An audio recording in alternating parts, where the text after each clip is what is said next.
इस कहानी की शुरुआत होती है एक ऐसे इंसान के साथ जो कि अपनी ज़िंदगी में बहुत ही दुखी होता है। वो अपने दोस्त से भी बोल रहा होता है, यार मेरी ज़िंदगी में ज़रा सा भी सुख नहीं है, काश मुझे एक पल खुशी का मिल जाए। तभी उनकी नज़र पड़ती है एक बाबा पे।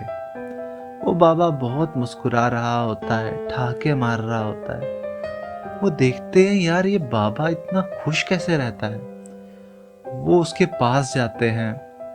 कहते हैं, बाबा आप इतना खुश कैसे रहते हो? हम तो बिल्कुल खुश नहीं रहते, हमें भी दूसरों की तरह खुश रहना है जैसे दूसरे लोग खुश रहते हैं। तो बाबा कहता, अच्छा आपको लगता है दूसरे लोग खुश हैं? तो कहता, जाओ जो आपको खुश दिखता है सबसे, उसे उसकी चप्पल लेकर आओ मेरे पास। तो वो निकल पड़ता है। कहता ठीक है, हम निकलेंगे, हम चप्पल लेके आते हैं आपको जो हमें खुश लगते हैं। तो वो उसे लगा था कि बहुत सारे लोग और भी खुश रहते हैं, तो सबसे पहले गांव में अपने घर के सबसे बड़े सदस्य के पास जाता है। वो उधर जागता है और उन्हें कहता है, देखिए मेरे को अपनी चप्पल दे दीजिए। कहता क्यों? कहता आप हमारे घर के सबसे बड़े व्यक्ति हैं, आप सबसे खुश हैं घर में। कहता कहता मुझे जितना दुख है शायद ही कहता किसी को हो। कहता तुम्हें कैसे लगा कि मैं खुश हूँ? कहता मुझे इतने लोगों का ध्यान रखना पड़ता है। कहता किसी और के पास जाके बोलो। फिर वो जाता है गांव के सबसे अमीर इंसान के पास। उसे लगता है कि ये तो ठीक ठाक पैसे वाला है, उसके पास जाता है। कहता आप मुझे अपनी चप्पल देंगे? वो ही पूछते हैं क्यों? कहता आप खुश हो, आपके पास सब कुछ है? कहता हमारे पास जरूर धन है, लेकिन कहता खुश हम तब भी नहीं है। कहता खुशी हमसे कोसों दूर है। कहता किसी और के पास जाओ। फिर वो जाता गांव के मुखिया के पास। कहता आपके पास इतनी सारी चप्पलें हैं, इतना कुछ है आपके पास, तो कहता ले जाओ। कहता मेरी एक चप्पल। कहता चप्पल तो मेरे पास 100-200 पड़ी हुई है। कहता लेकिन खुश में कहता तब भी नहीं हूँ। कहता मेरे पास दुनिया भर का सामान पड़ा हुआ है। कहता लेकिन खुशी मेरे से कोसों दूर है। कहता मैं दुखी हूँ बहुत ज़्यादा।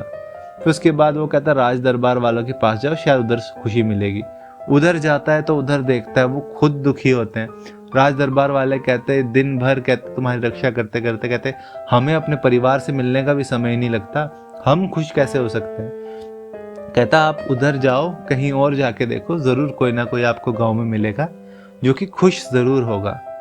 फिर वो बंदा हैरान हो जाता है कि इतने सारे लोगों के पास मैं गया, इतने सारे लोगों से मैंने बातचीत की, लेकिन कहता खुश कोई मिल ही नहीं रहा है मेरे को।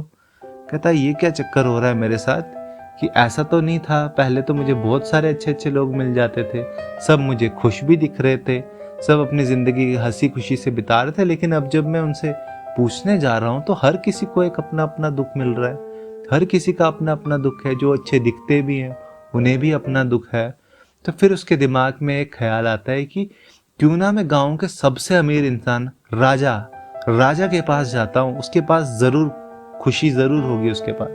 राजा के पास जाता है, उसने सोने के जूते लगाए होते हैं, सोने के उसका राज दरबार होता है। उधर जाके कहता है राजा जी मुझे अपनी जूती दे दीजिए।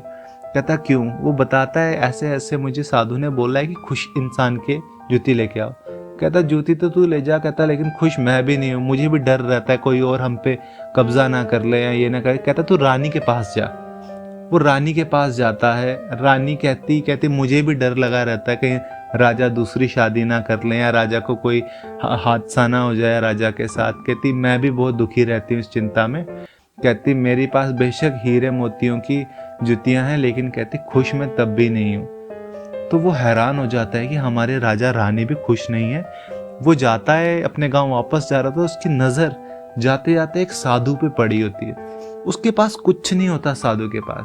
वो चुपचाप लेटा होता है एक बिस्तर पे, और उस पर थोड़ी सी छांव आ रही होती पेड़ों की। कहता ये इंसान ठीक है। कहता इसकी जूती मैं बिना पूछे ही ले जाता हूँ। कहता ये तो खुश है, इसके पास कुछ है ही नहीं।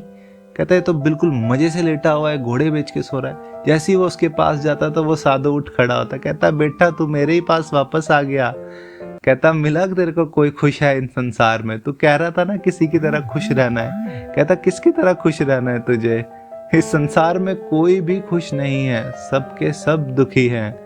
कहता बेटा इधर कोई खुशी नहीं मिलने वाली तेरे को, ये संसार एक धोखा है।